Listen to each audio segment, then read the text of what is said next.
Anxiety is doing this, living in the survival. When you're living in survival, I'll tell you this, when the survival gene is activated, out of the infinite potentials in the quantum field, you'll always choose the worst case scenario. Why? Because if you're in survival and you're preparing for the worst, there's always better chances of surviving if anything less happens. So people are always selecting the worst thing in their mind, and they begin to emotionally embrace that future before it happens. Thought and emotion, you start conditioning. So you're conditioning the body to become the mind of fear. You keep doing that enough times, once the body becomes the mind, it's a subconscious program. The person has a panic attack. Try as you may to control it with your conscious mind, you can't. You programmed it subconsciously. Now you worry about the next panic attack, and as you start worrying about the next panic attack, it's the vigilance that creates the next one. Wow. Now here's what's happening in our work. People who are self-regulating and creating these elevated states, we have heart scans of them sustaining heart coherence for a whole hour during a meditation. Then at the end of the day, they're still wearing the monitor. It's 8 o'clock at night, they're not even in a meditation, and for a whole entire hour they're in heart coherence. We say to the woman, what's going on here? She said, I have no idea. I was just getting ready for bed, and all of a sudden my heart just swelled up. It was so intense I had to lay on my back and surrender to love instead of surrendering to fear. She had a spontaneous love attack instead of a spontaneous panic attack. Now, I would call that the natural state of being. So then, if you're living by those elevated states and you know how to feel that emotion of your future before it happens, you're less likely to wait for it to happen because you'll feel like it already happened. You're less likely to try to control it. You'll know that the moment you lose the feeling, you just disconnect it, and you're going to make your way back. And when you get good at it, no person, no thing, no experience can take it away from you. Wow. Now you're empowered.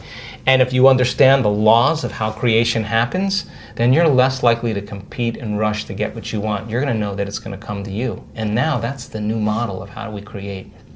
Knowing it's going to come to us at the right time. What if we want it faster? Well, you just do it again. But remember, if you're trying to make it happen faster, you're back to the old self. Right. The new self would never do that. The new self would constantly stay there. And so then how does it appear? It appears in a way that you can't expect. Because if you can predict it, it's the known. It's going to come in a way that you haven't thought of, an unknown. And it's got to rock your world. It's got to catch you off guard. It's got to leave you no doubt that what you've been doing inside of you that produces some effect outside of you. And when you correlate what you've been doing inside of you with the effect that you produced outside of you, you're going to pay attention to what you did and do it again. And the energy of the joy that you feel when it happens, you're going to use that energy to create again. Now, people say to me, well, I'm this way because of that person and that thing. I would say to them, so you mean then that person or that experience out there is controlling your thoughts and feelings? Right. That means you're a victim to your environment. But when you start changing your thoughts and feelings and it starts to produce an effect in your environment, you're going to change the belief that you're a victim consciously or subconsciously of your life to becoming more of a creator of your life. And now all of a sudden when you become more a creator of your life, you can't blame anybody. You can't say, well, that person or that thing. You'd have to say, I got to be greater than that environmental condition. Who in history can I study that had the same challenges? What did they do? Let me just work that into my rehearsal so that I can improve, right? Just like you've done with sports. It's the same process. Yeah. So it turns out that the signature of the quantum field is greater and greater degrees of oneness and wholeness, right? So think about it. When we live in stress, we live in separation, right? Because our senses fool us into believing you're there and I'm here, and everybody is separate from us, and everything is separate from us. That's 3D reality, right?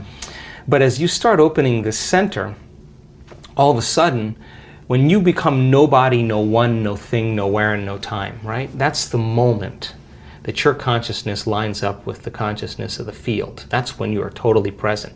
Now, here's the deal. If I can get people to believe that just because they can't see something doesn't mean it doesn't exist, if they can just connect and pay attention to that field and stay present with it and become more aware of it, moment after moment after moment, every interaction with that invisible field, every experience lays down new circuits in their brain for them to perceive more of it, right? So then as they keep their attention on it, they start moving closer and closer to it, so they experience less separation and more oneness and wholeness. So then when that happens, there's a cascade of all kinds of physical and chemical and energetic things that begin to happen. So for me, the best way that I can describe that field is it's intelligent love. It's greater levels of order and unity and oneness. And when you strike it and you hit it, it is the most incredibly electric feeling you will ever have. It is the most familiar, unfamiliar feeling you will ever have. You will swear that you are ancient in that moment, and you will connect. And it won't be just like love for your puppy. You will feel it in every single cell of your body. And I mean like a vibration, a coherence where your body becomes electric. And the only way we can describe that is love. You taste that one time. You want it all the time. Oh, here's what I say. I always say, the first time it happens, the first time it happened to me, and every time since, when I come back to my senses, I always say the same thing. Joe Dispenza, you got this all wrong. Because some veneer, some conditioning is lifted. You start realizing that the way you think life isn't that way. So now, when I've had those moments, Louis, I have said, there cannot be any more love than this until the next experience. Until the next time. I mean, how much is there, right? I mean, wow. you get super humbled. When was the last time? Ooh, about 5 days ago, yeah. What was the moment? Oh, I just had a very profound mystical experience. I was, I'll tell you the short story. And how often does it happen also? I don't know. I mean, I live for them. Yeah. So you try to do it every month if you can? Or no, weekly? I just do the meditations, and then when they happen, if I'm just in the right place and I don't have a plane to catch or an email to answer, and I have a little laxity and I can kind of surrender into the moment, I just... I had this incredible, I don't know how to describe this, but there was a geometric pattern, like mandala, I don't know what it was, and it moved right through my entire body, and it was like working with me, with my physical body, and wow. If I could surrender to it, it was just incredible bliss. I mean, incredible bliss. I mean, I don't know how to describe it. And wow. and when that occurs, when it happened to me, I had this. My heart was just lit up. Like it was an experience. It wasn't a physical experience. You know, it was from within.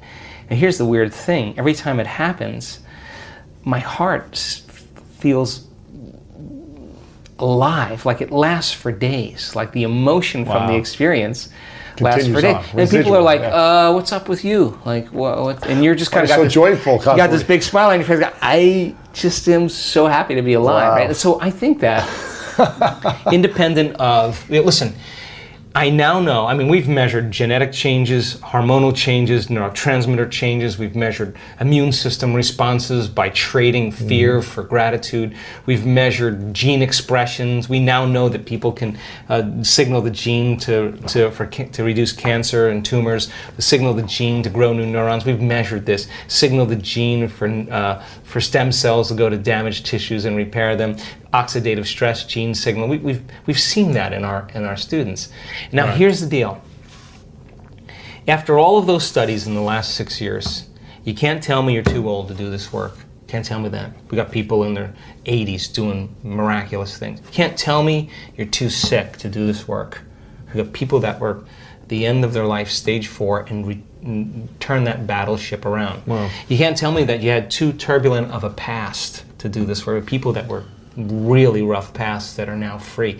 You can't tell me you've never meditated before. We have people who have never meditated before, the most profound mystical experience. Wow. You can't tell me you're too overweight, too underweight, too out of shape, too in shape. You can't tell me that anymore, because all colors, all races, everybody can do it. That's the cool part about it. And when you get a community of people together and you move them from one state of mind to another, there's this moment, and I can almost predict when it happens, the second or third day, where people just start hooking up. And then when they start hooking up, you know, we're seeing now in our events. I mean, a lady that was blind from birth, 5% vision, by the end of the event was seeing. I mean, how do you explain that? We had 3 people in the last 2 events that were deaf that are hearing now. Wow. People with crutches that were limited or walking without crutches and canes, spinal cord injuries, I mean, Parkinson's disease, in a week. Like, that's got to be, like, Wow. it doesn't wake you up to what's possible. And you're witnessing a tumor on a woman's thyroid that was there at the beginning of the event, is gone at the end of the event. I mean, Wow. like, you got to scratch your head and just go, wow, reality isn't at all the way I think it is, right? And so there's this humility that comes, like, well, I don't know anything, but I'm willing to go down, push the envelope a little bit more. So we're only as good as our ability to execute this, right? But as we get better at it, Consistency of it too, yeah. I'm all about consistency, and I'm be the first guy to say, do the blood test, do the scan, let's do the test to make sure that it's just not in your mind, it's in your brain. Yeah. Let's know. So now the evidence then supports it, the testimonials support it, and all of a sudden people now are beginning to wake up to what's possible. And just like the 4-minute mile. The 4-minute mile was broken. Once it was broken, we pierced the veil. Everyone did it. So we're just seeing now the same thing. We've pierced the veil, and people are just all in. They're not 50% in, they're all in. And my goodness, we're creating this kind of wake and momentum, but not just for healing, but for creating new jobs and new relationships, new opportunities. Abundance, everything, yeah. Whatever it is that they want. People come to the work for all kinds of reasons, and I don't really care. But by the time they start doing the work, all they really want to do is give. Because when you feel so amazing and feel so great about yourself that you no longer want anything, the first thing you want to do is give. I mean, when we see that brain scan moving into coherence and those two hemispheres come together, and all of a sudden we see that heart just start going boom, boom, very orderly, and see the more energy going in the brain goes into super coherence. You can walk around and look at that person who's getting the brain scan, and there are tears of joy rolling down her face. She's feeling so whole that it's impossible to want. How can you want when you're whole? Now you feel like you already don't need anything. You feel like you have it already. That's the moment the magic happens. So she's no longer creating from lack and duality and separation. Scarcity, yeah. The scarcity. She's feeling like it already happened. And that's a very profound signal in the field. That's dropping a big stone in the water and it's producing some big waves. And things are starting to manifest. She's attracting synchronicities, everything. Yeah, now she's drawing it to her. So then, if you're doing that, to answer the original question, is that then if you keep practicing that, then you got to get up and maintain that modified state of mind and body your entire day. And it's just a practice. And as you do that and you start seeing all the fun things happening, it's not like, oh, I got to go create my life today. Right. You're like, I got to go because I don't want the magic to stop. So I just do it because I love the crazy, magical, wonderful things that happen that I would just never anticipate in my life. And so people are catching on to it, and they start coming for one reason. You know, they want money or they want health, but it's not about your money. It's not about your health. It's not about your new relationship. It's not even about the mystical moment. It's about who you become in the process. Because overcoming all those limitations to become somebody else, nobody can take that away from you. Wow.